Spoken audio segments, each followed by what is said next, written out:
ராத்திரி நேரம் ரகசிய கடிதம் எழுதிட வேண்டும் இடையோடு கூத்திரி குறைத்து ஏற்றிய தீபம் பொன்னொளி சிந்தும்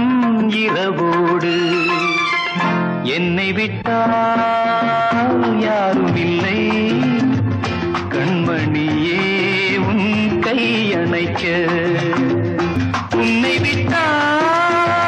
வேறொருத்தி எண்ணமில்லை